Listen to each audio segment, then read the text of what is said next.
PMC ప్రేక్షకులందరికీ నా నమస్కారం.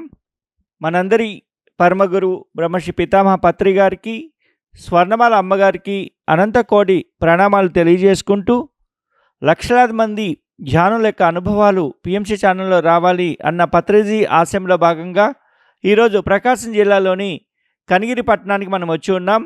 ఇక్కడ ఈశ్వర పిరమిడ్ ధ్యాన కేంద్రానికి వచ్చున్నాం. ఈరోజు ఈ ధ్యాన కేంద్రాన్ని నిర్మించినటువంటి గాదంశెట్టి శ్రీదేవి గారిని మనం కలుసుకున్నాం. వారి యొక్క మాటల్లో వారి యొక్క ధ్యాన అనుభవాల్ని మనం తీసుకోబోతూ ఉన్నాం. నమస్తే మేడం. నమస్తే సార్. మేడం, మీ పేరు, మీ కుటుంబం గురించి, మీ విద్యా అర్హత మరియు మీ యొక్క వృత్తి గురించి తెలియచేయండి. నా పేరు శ్రీదేవి, గాదంశెట్టి శ్రీదేవి. నేను ఇంటర్మీడియట్ చదువుకున్నాను. మా ఫ్యామిలీ, మా హస్బెండ్ ప్రసాద్ గారు, మా పిల్లలు శ్వేత, సాయినారాయణ, పాప ఎండిఎస్, బాబు సిఏ చదువుతున్నారు. మా హస్బెండ్ బిజినెస్ చేస్తూ ఉంటారు. నేను హౌస్ వైఫ్ని. మేడం, మీరు ఎప్పుడు ధ్యానంలోకి వచ్చారు? ఎవరి ద్వారా మీకు ధ్యాన పరిచయం జరిగింది? ధ్యానానికి ముందు మీ జీవితం ఎలా ఉండేది? ధ్యానంలోకి వచ్చిన తర్వాత మీ జీవితం ఎలా ఉంది? నేను 2010 మార్చి 14 ధ్యానంలోకి వచ్చాను. నాకు ధ్యాన పరిచయం చేసింది సాయిబాబా టెంపుల్లో భీమినేని వంశీకిరణ్ గారు, వైజాగ్ మాస్టర్.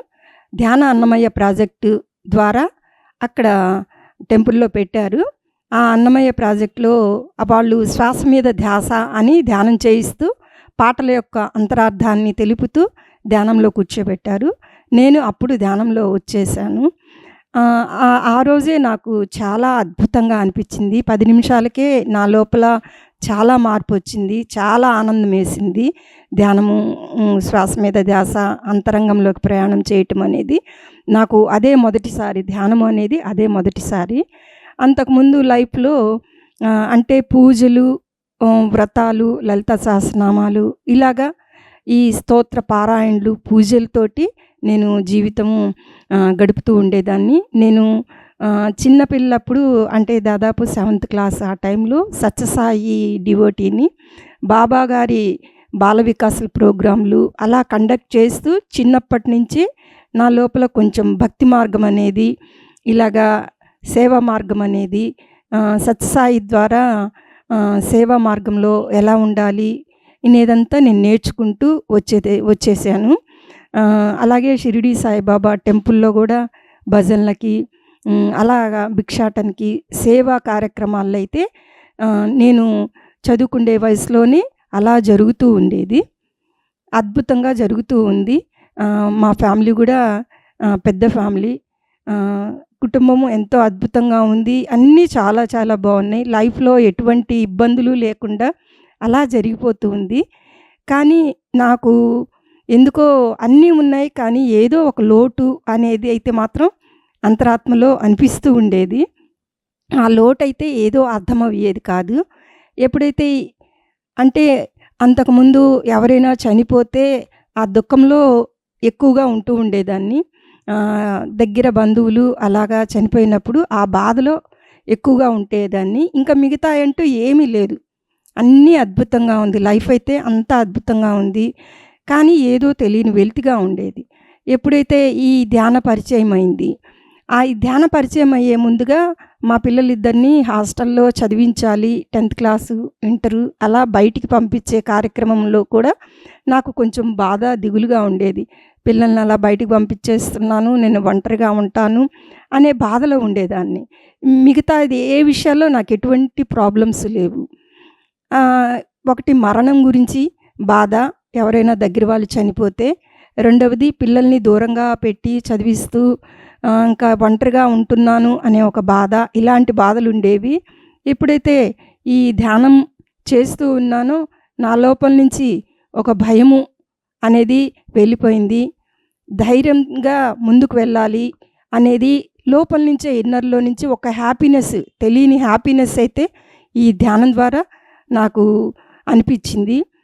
ఆ రోజు నుంచి ఈ రోజు వరకు ఒక్కరోజు కూడా ధ్యానాన్ని వదిలిపెట్టకుండా, అంటే తెలియకుండానే లోపల విపరీతమైన హ్యాపీనెస్ వచ్చింది ధ్యానం ద్వారా. కొత్త జన్మ ఎత్తినట్లుగా అనిపించింది. అంతకుముందు జీవితానికి ఇప్పుడు జీవితానికి చాలా చాలా మార్పు అయితే చాలా ఉంది. లైఫ్ని ఎలా ముందుకు వెళ్ళాలి, అసలు ఈ భూమి మీదకి ఎందుకు వచ్చాము, దేని గురించి మనము ఈ తపన పడుతున్నాము అనేవన్నీ కూడా నేను ధ్యానంలో అర్థం చేసుకుంటూ ముందుకు వెళ్తూ ఉన్నాను. అలాగే ధ్యానము చేయిస్తూ ప్రచారంలో ఉంటూ అద్భుతంగా లైఫ్ అయితే చాలా చాలా బ్యూటిఫుల్గా ఉంది. ధ్యాన జీవితం కొత్త జీవితంగా అనిపించింది. మేడం, ధ్యానం సర్వరోగ నివారణి అంటారు కదా, అలాగే ధ్యానం సకల భోగకారిణి అంటారు కదా. సో ధ్యానం వల్ల ఆరోగ్యము, ధ్యానం వల్ల మానసిక ప్రశాంతత అంటారు కదా. సో మీ జీవితంలో ఎలాంటి మార్పులు వచ్చినాయి? ధ్యానం వల్ల ఆరోగ్యం అయితే చాలా ఉంటాయి. 3 ఉన్నాయి. సర్వభోగకారిణి, సత్యజ్ఞాన ప్రసాదిని, సర్వరోగ నివారిణి అని అయితే 3 జరిగినాయి సార్ నాకు నా జీవితంలో. అంటే ధ్యానంలోకి రాకముందు నాకు కొంచెం ఎక్కువగా బాడీ పెయిన్స్, అంటే అన్నీ వస్తూ ఉంటాయి. బాడీ పెయిన్స్ అనేవి అన్నీ వస్తూ ఉంటే వాటికి మెడిసిన్స్ వాడుకుంటూ తగ్గించుకుంటూ మామూలుగా అలా ఉండిపోయేదాన్ని. కానీ ఎప్పుడైతే ఈ ధ్యానంలోకి వచ్చిన ఆ రోజే చెప్పాను కదా, ఆ రోజే నా లోపల అణువు చేంజ్ అయ్యి ప్రతి అణువులు యాక్టివేట్ అయినాయి అన్నమాట. అప్పటి నుంచి నాకు అసలు ఏ ప్రాబ్లం వచ్చేది కాదు. శరీరంలో కొత్త అణువులు అనేది ఎనర్జీ తీసుకుంటున్నట్టుగా ప్రతిరోజు ధ్యానం ఎప్పుడైతే చేస్తూ ఉన్నానో ఆ సర్వరోగ నివారిణి అనేది మాత్రం నా లైఫ్లో జరిగింది. అంటే బాడీలో రోగనిరోధక శక్తి అనేది కూడా మనలోనే ఉంది అనేది లోపలే అర్థమైపోయింది. బాడీ హ్యాపీగా ఎటువంటి ప్రాబ్లం లేకుండా యాక్టివేట్గా ఉన్నాను. ఇప్పుడు నా ఏజ్ 55 ఇయర్స్. నేను వచ్చి దాదాపు 16 సంవత్సరాలైంది. అప్పటి నుంచి ఇప్పటి వరకు ఆరోగ్యపరంగా చాలా చాలా శక్తివంతంగా ఉన్నాను. ఎంతమందికైనా వంట చేసి పెట్టగలిగే స్టేజ్ వచ్చింది. అంతకుముందు నలుగురికి వంట చేస్తేనే ఎనర్జీ లాస్ అయినట్టు, ఇంట్లో పని చేసుకోవాలంటేనే చాలా కష్టంగా ఉండేది. కానీ ఇప్పుడు అలా లేదు. ఎంతమందికైనా శక్తివంతంగా వెళ్ళిపోతున్నాను. అలా సర్వరోగ నివారిణి అయితే ధ్యానం ద్వారానే వచ్చింది. సర్వభోగకారిణి అంటే ఆరోగ్యమే మహాభాగ్యం. ఎప్పుడైతే ఆరోగ్యం ఉంది, భోగము అనేది ఎప్పుడు వస్తుంది? ఆనందంతోటే భోగం అనేది వస్తుంది, తృప్తి వస్తుంది. ఎటువంటి దానికైనా accept as it is condition అనేది ధ్యానం ద్వారా వచ్చింది. కాబట్టి ఆ భోగం కూడా అన్నిటి పట్ల భోగం అనేది వచ్చేసింది. సత్యజ్ఞాన ప్రసాదిని అనేది కూడా అర్థమైంది. అంతకుముందు చావు గురించి బాధపడేదాన్ని. ఇప్పుడు ఏం లేదు, చావు పుట్టుకలు సహజము అనే సత్యం ఎప్పుడైతే అర్థమైందో ఆ సత్యం ద్వారా జ్ఞానాన్ని పొందుతూ నేర్చుకోవటమే ఈ భూమి మీద ఉంది, నేర్చుకుంటూ వెళ్ళిపోవటమే అనేది అర్థమైపోయింది. ఇలా సత్యం అనేది కూడా అవగతమైంది నా జీవితంలో. మానసిక ప్రశాంతత అనేది అంతకుముందు చెప్పాను. అంటే పిల్లల గురించో వాళ్ళ గురించో వీళ్ళ గురించో నా గురించి ఏముండదు. ఎక్కువ పర్సంటేజ్ 90% అవతల వారి గురించే ఆలోచన పెట్టి మనసు వాళ్ళు ఏదన్నా ఒక చిన్న మాట అన్నా కానీ లోపల ఫీల్ అవుతూ బాధపడుతూ ఉండేదాన్ని. బయటికి వ్యక్తం చేయకపోయినా కానీ లోపల మానసికంగా బాధపడుతూ ఉండేదాన్ని. ఏదన్నా చిన్న మాటే అక్కడ వచ్చేది. కానీ ఇప్పుడు ధ్యానంలోకి వచ్చాక మానసిక ప్రశాంతత అనేది 24 అవర్స్, అంటే పడుకున్నప్పుడు నిద్రపోయినప్పుడు ప్రతి క్షణం మానసిక ప్రశాంతత అయితే అద్భుతంగా ఉంది. ధ్యానంలోకి వచ్చిన తర్వాత మీ ఆర్థిక స్థితిగతులు ఏ విధంగా ఉన్నాయి? బిఫోర్గా ఎలా ఉన్నాయి, ఆఫ్టర్ ఎలా ఉన్నాయి? అలాగే మిగతా జీవరాశిని మీరు ఏ విధంగా ప్రేమతత్వంతో చూడగలుగుతున్నారు? ఆర్థిక పరిస్థితి గురించి అంతకుముందు పెద్ద ఆలోచన లేదు, బాగుంది. అంటే మా లైఫ్ వరకు మేము గడుపుకుంటూ చక్కగా ఆర్థిక పరిస్థితి ఉంది. ఇప్పుడు ఇంకా చాలా చాలా వైభోగం అనేది, అంటే ప్రకృతికి మనం ఏది ఇస్తామో అది తిరిగి అందించబడుద్ది అన్న విధంగా అప్పటికన్నా ఇప్పుడు మేము ఎప్పుడైతే ఈ సేవలోకి వచ్చేసామో, హెల్పింగ్ నేచర్ అనేది చేస్తూ ఉన్నామో, ఆర్థిక పరిస్థితి కూడా అద్భుతంగా ఉంది. ఎటువంటి ప్రాబ్లం లేదు ఆర్థిక పరిస్థితిలో. అంతకుముందు కన్నా 100 రెట్లు బెటర్గా ఉంది. అంతకుముందు 50% ఉంటే ఇప్పుడు 100% ఆర్థిక సమస్య గురించి ఎటువంటి ప్రాబ్లం లేదు. అలాగే మిగతా జీవరాశుల గురించి అన్నారు కదా!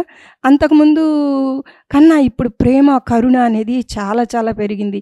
అంతకుముందు కొంచెం కుక్కలన్నా భయంగా ఉండేది.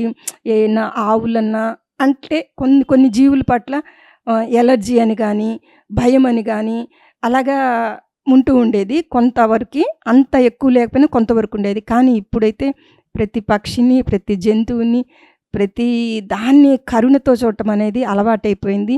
ప్రతిరోజు మేము గోడ మీద పక్షులకి వాటర్ పెడతాము. అలాగే గింజలేస్తాము, ఫుడ్ పెడతాము. మా ఇంటి ముందుకు ప్రతిరోజు దాదాపు 20 ఆవులు గనక ప్రతిరోజు వచ్చి పోతూ ఉంటాయి. అంటే వాటికి పిండి వేయటము, ఆకుకూరలు వేయటము అలా చేస్తూ ఉంటే అవి వచ్చి అలా నిలబడిపోతాయన్నమాట. అంటే అంత ప్రేమ, అంత కనెక్టివిటీ అనేది వాటికి ఉంది. పిలుస్తాయన్నమాట. నోరు తెరిచి పిలిచినట్టుగానే అనిపిస్తూ ఉండేది. మాట్లాడుతూ ఉంటాను. మొక్కలతో మాట్లాడుతూ ఉంటాను. ఒకసారి మొక్కలతో కూడా ఒక చెట్టుకి ఒక్క కాయే కాస్తే, "ఏంటమ్మా ఒక్కటే కాసావు, మరిన్ని కాస్తే బావుంటాయి కదా!" అని ఎప్పుడైతే కోరుకున్నానో వెంబటే ఆ మొక్క నిండా కూరగాయలు అయి వచ్చినాయి. అంటే ప్రకృతిలో ప్రతి ఒక్కదానితో మనం కనెక్ట్ అవ్వచ్చు. మన లోపల కరుణ, ప్రేమతో ఉంటే అనేది అర్థమైపోయింది. ప్రతిరోజు పక్షులకి, జంతువులకి అలాగే మొక్కల్ని పెంచటము, వాటి పట్ల ఎంతో ప్రేమ, కరుణ అనేది అన్నిటితో కనెక్ట్ అవ్వటం అనేది ఈ ధ్యానం ద్వారానే అర్థమవుతూ ఉంది. మీరు శాకాహారిగా ఎప్పుడు మారారు? మారకముందు మీ యొక్క ఆలోచనలు, మీ యొక్క భావోద్వేగాలు ఎలా ఉండేవి? మారిన తర్వాత ఎలా ఉన్నాయి? పుట్టుకతోనే శాకాహారులము. ఆహ్, నాకు ఎగ్ గూడా తినాలని లోపల ఉండదు. ఎప్పుడన్నా పిల్లలకి అంటే ధ్యానానికి రాకముందు ఎగ్గు పిల్లలకి ఉడకపెట్టి పెట్టాలి అనేది బలమొస్తది అనేది అన్నం బట్టి నేను పిల్లలకి, మా హస్బెండ్‌కి పెట్టేదాన్ని. నేనైతే పుట్టుక నుంచి కూడా ఎగ్ తినేదాన్ని కాదు. అది జస్ట్ అలా నోట్లో పెట్టుకుంటేనే నాకు విపరీతమైన వామిటింగ్ వచ్చేస్తది. నాకు అప్పుడే అర్థమైంది. ఇది నాది కాదు అనేది నాకు అర్థమైపోయి నేనైతే ఎగ్ తినేదాన్ని కాదు. కానీ ఈ ధ్యానంలోకొచ్చాక ఆ ఎగ్గు ఉడకపెట్టటం కూడా అది కూడా బాధ అనిపిచ్చేదనమాట. అయ్యో! ఆ ఎగ్గులో కూడా ఒక జీవి ఉంటుంది కదా అనే జ్ఞానము అర్థమైపోయి నాకు డ్రీమ్స్ ద్వారా కనెక్ట్ అయిపోయాను. అప్పటినుంచి పిల్లలకు కూడా పెట్టేదాన్ని కాదు. పిల్లలు కూడా ధ్యానంలోకి వచ్చారు. వాళ్ళు మానేసేశారు. మా హస్బెండ్ కూడా మానేసేశారు. గత 6 సంవత్సరాల పైనుంచే ఆయన మాంసాహారము అన్నీ ఇంట్లో అయితే పూర్తిగా మానేశారు. ఎప్పుడైతే ఆ ఎగ్గు ఉడకపెట్టటము, ఆ మాంసాహారము కూడా పోయిందో, ఇక ఎటువంటి నెగెటివ్స్ అనేది మా లోపల దూరట్లేదు. ఎంబటే ఒకవేళ నెగెటివ్ అనిపించిన అంతరాత్మ ఎంబటే ఇలా ఉండకూడదు, ఇలా మాట్లాడకూడదు, ఇలా ఆలోచించకూడదు అనేది దీని ద్వారా, ధ్యానం ద్వారా, ఈ శాకాహారం ద్వారా లోపల అంతా ఒక పాజిటివ్ వైబ్స్ అనేది వస్తూ ఉన్నాయి. అందువల్ల మేము పుట్టుకతోనే శాకాహారులం. మేడం, పత్రి సార్‌ని ఎప్పుడు కలిసారు? కలిసినప్పుడు మీకు ఎలాంటి అనుభూతి కలిగింది? అలాగే భౌతికంగా కానీ, ధ్యానపరంగా గానీ పత్రిజీ మీకు ఎలాంటి సందేశాలు అందించేవారు? 2010లో ఎప్పుడైతే ధ్యానంలోకొచ్చామో, ఒక నెల రోజుల తరువాతే పత్రి సార్‌ని కలవటం అనేది జరిగింది. ఇక్కడ దోర్నాల్లో పిరమిడ్ ఉండేది. ఆ పిరమిడ్‌కి వెళ్ళినప్పుడు అక్కడ పత్రిజీ గురువుగారు వచ్చి అక్కడ ఉన్నారు. పత్రి సార్‌ని చూడంగానే ఆ కాంతితత్వం అనేది ఏదో తెలియని విపరీతమైన ఆత్మీయత అనేది అర్థమైపోయింది. అక్కడ ఒక బంధువులాగా ఒక ఆత్మీయత అంతే. అక్కడ చెప్పటానికి కూడా లేదు. అంత అద్భుతంగా ఉంది ఈ పత్రిజీ గారిని కలవటంతోటే. అడిగాను పత్రిజీ గారిని, "సార్ మా ఊరికి రారా కనిగిరికి? మేము కూడా ధ్యాన ప్రచారం చేస్తున్నామంటే, "ఎందుకు రాను, వస్తాను" అని చెప్పారు. అదే నేను మొదటిగా పత్రిజీ గారితో మాట్లాడింది. అలా అనిన వెంబటే పత్రిజీ గారు కనిగిరికి వచ్చారు. ఇక్కడ పిరమిడ్ స్థాపనకి అంటే అడిగాను, "పత్రి సార్, మరి నాకు కూడా పిరమిడ్ కట్టించాలనుంది. మరి అన్ని చోట్ల ఉన్నాయి. నేను కూడా కట్టించాలని నాకు సంకల్పం అయితే ఉంది" అనంగానే, "నువ్వు అనుకున్నావు కదా అయిపోతుంది" అని ఒక్క మాటతో అనేసేశారు. అలాగే పిరమిడ్ అనేది వచ్చేసింది. పత్రిజీ సారు మా ఇంటికి ఒక ఎమ్మెల్యే ఎలక్షన్స్ అని జరిపినప్పుడు పత్రిజీ గురువుగారు మా ఇంటికొచ్చారు. నైట్ అంతా ఇక్కడే స్టే చేసి మార్నింగ్ వెళ్ళారు. మా ఇంట్లో ఆతిథ్యం తీసుకున్నారు. ఒక గురువులాగా కాకుండా ఒక ఆత్మీయుల్లాగా నాకు అనిపించింది పత్రిజీ గురువుగారిని చూడంగానే. ఆ పత్రిజీ గారితో నేను చాలాసార్లు కడతాల్‌కి వెళ్ళినప్పుడు, అలాగే ఇక్కడ కనిగిరికి 4 సార్లు వచ్చారు. ఇక్కడికి వచ్చినప్పుడు, మా ఇంట్లో వచ్చినప్పుడు పత్రిజీ గారు లైవ్‌లో కళ్ళల్లో కళ్ళు పెట్టి అలాగే చూస్తూ ఉండేవారు. నాకైతే ఏ ప్రశ్నలు రాలేదు. గురువుగారి ఎదుటుగా నిల్చున్నప్పుడు ఒక్కటే అన్నాను. మా ఇంట్లో పిరమిడ్ ఎప్పుడొస్తుంది అని అన్నాను. చక్కగా వస్తుంది అని అనేసారు. అంతకు మించి నాకైతే ఏ ప్రశ్నలు రాలేదు. నా కళ్ళల్లో కళ్ళు పెట్టి అలాగే పావుగంట సేపు చూశారు పత్రి సారు. ఎంతో అద్భుతంగా ఉండేది పత్రిజీ గురువుగారితో నా ప్రయాణం అయితే. ఎన్నో అనుభవాలు కూడా షేర్ చేసుకున్నాను పత్రిజీ గారితోటి.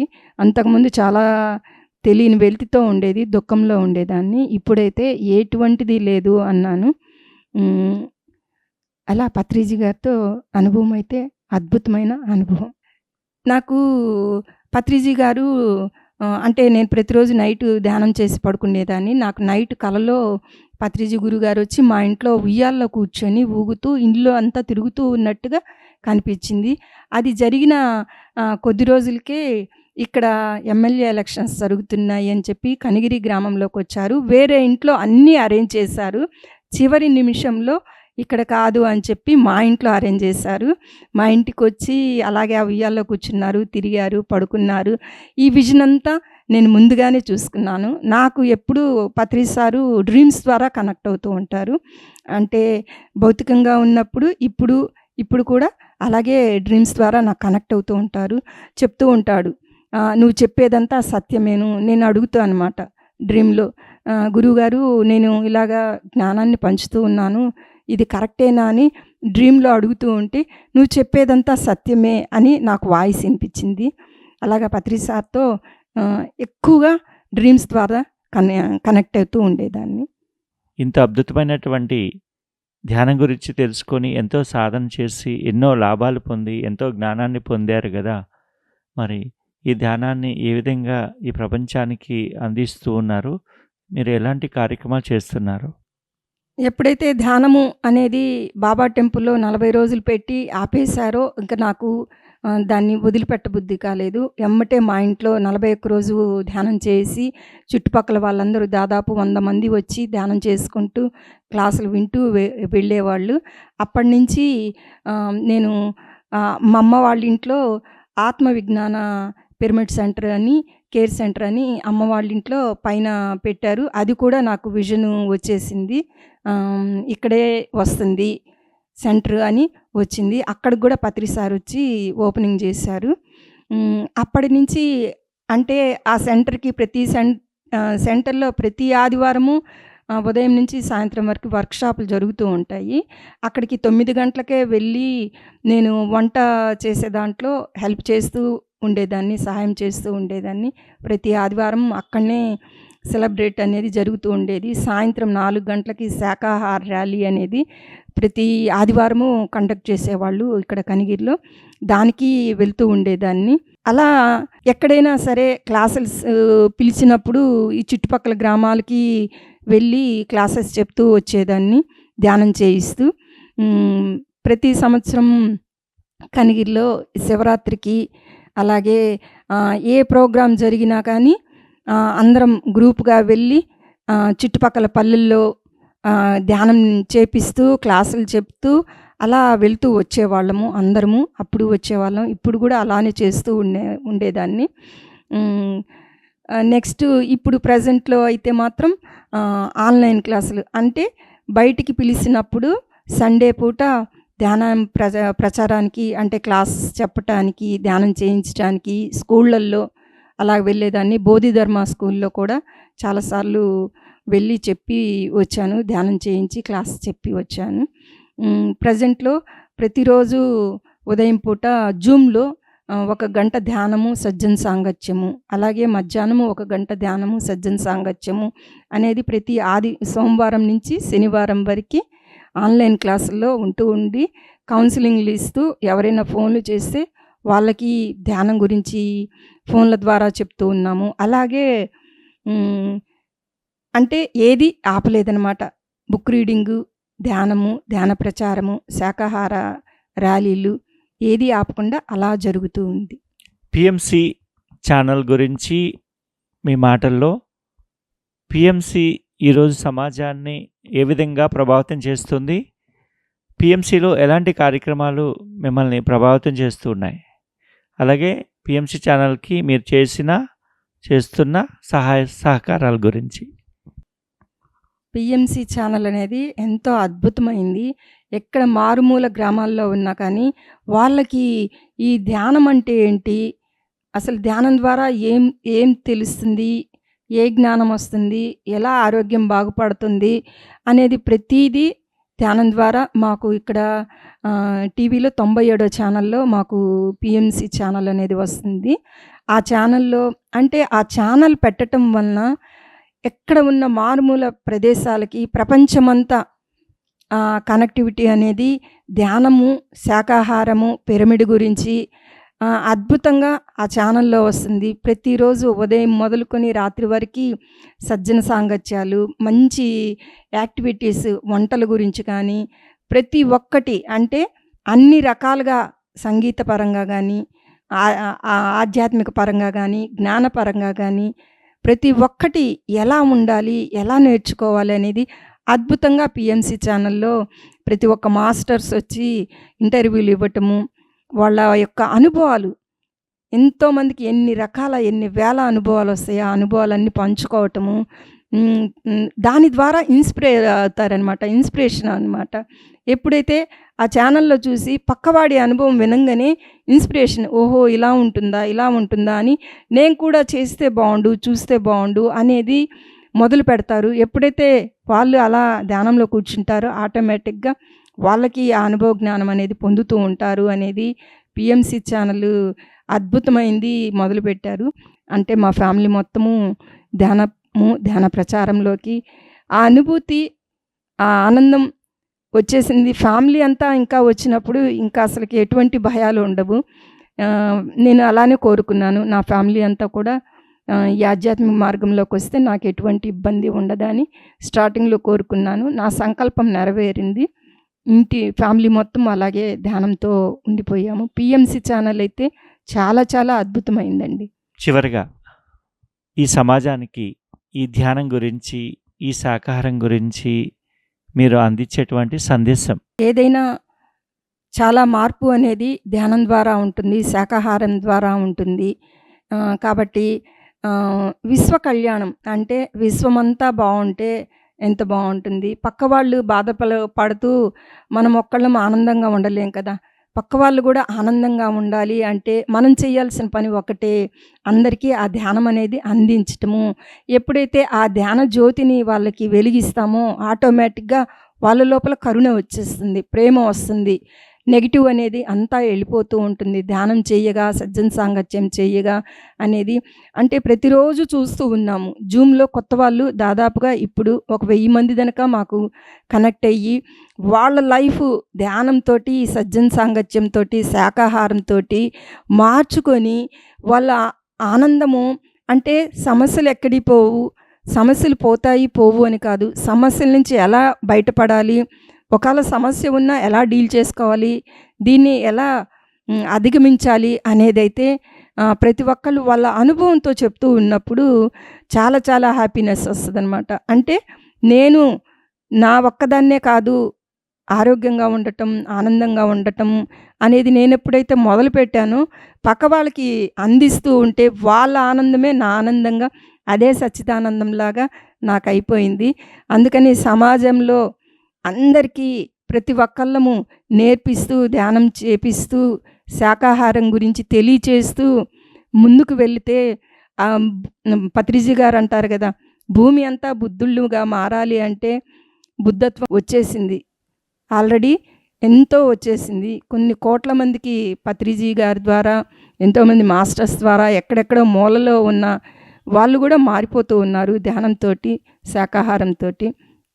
సమాజం అయితే ఇది గుర్తుపెట్టుకుంటూ అసలు వీళ్ళు ఇంత చెప్తూ ఉన్నారు, దీనిలో ఏముందో నేను కూడా తెలుసుకోవాలి అని ఎప్పుడైతే అలా కూర్చొని ధ్యానం చేస్తారో, ఇంత చెప్తున్నారు నేను కూడా మార్చుకోవాలి చూద్దాము అనుకున్న వాళ్ళైనా సరే మార్చుకోవటానికి ప్రయత్నం చేస్తారు. పక్క వాళ్ళ అనుభవాన్ని ఎప్పుడైతే తీసుకుంటారో వాళ్ళు ముందుకు ఈ ప్రయాణం అనేది జరుగుతుంది. కాబట్టి ఫ్రెండ్స్ అందరూ ధ్యానము, శాకాహారము, పిరమిడ్ జగత్తుకి అందరూ ముందుకు రావాలి. ఒక్క గురువుగారు ఒక్కళ్ళతో ప్రయాణం ఇప్పుడు కోట్ల మందితో అయింది అంటేనే అక్కడే మనం అర్థం చేసుకోవాలి, దీనిలో సత్యం ఉంది. సత్యం ఉండబట్టే ఇది ఒక్కళ్ళతో ప్రయాణం ఇంతగా జరుగుతుంది అనే సత్యాన్ని అర్థం చేసుకున్నప్పుడు అందరం హ్యాపీగా సంతోషంగా ఉండగలము అనేది నా అనుభవము. ఫ్రెండ్స్ చూశారు కదా, శ్రీదేవి మేడం గారి యొక్క ధ్యాన అనుభవాలు ఎంత అద్భుతంగా ఉన్నాయో. రకరకాల భయాల నుంచి బయటపడి ధ్యానంలోకి వచ్చిన తర్వాత ఎంత ప్రశాంతంగా ఉన్నారో, అలాగే ఈరోజు ఆరోగ్యపరంగా అవ్వచ్చు, మానసికంగా అవ్వచ్చు, ఆర్థికంగా అవ్వచ్చు ఎంతో దృఢత్వాన్ని పొంది ఉన్నారు, జ్ఞానపరంగా కూడా అవ్వచ్చు. సో అలాగే మరి వారు పత్రిజీ ఆశ మేరకు పంచితే పెంచబడుతుంది అన్న కాన్సెప్ట్తో ఈశ్వర పిరమిడ్ ధ్యాన మందిరాన్ని నిర్మించి ఎంతోమంది 1000 మందిని పైనే ఈరోజు వాళ్ళ మాటల్లో మనం విన్నాం, ధ్యానులుగా జ్ఞానులుగా వారు తయారు చేశారు. సో ఇలాంటి అద్భుతమైనటువంటి వారి అనుభవాల్ని, జ్ఞానాన్ని మనకి పంచినందుకు మనందరి తరపున మేడం గారికి హృదయపూర్వకమైనటువంటి ధన్యవాదాలు మేడం. ఈ అవకాశం ఇచ్చిన పిఎంసి ఛానల్కి, అలాగే పరమ గురువు అయిన పత్రిజీ సార్కి నాకు వేల వేల ధన్యవాదాలని, కృతజ్ఞతల్ని తెలియజేస్తున్నాను సార్. మీ అందరికీ కూడా వేల వేల కృతజ్ఞతల్ని తెలియజేస్తున్నాను. Thank you.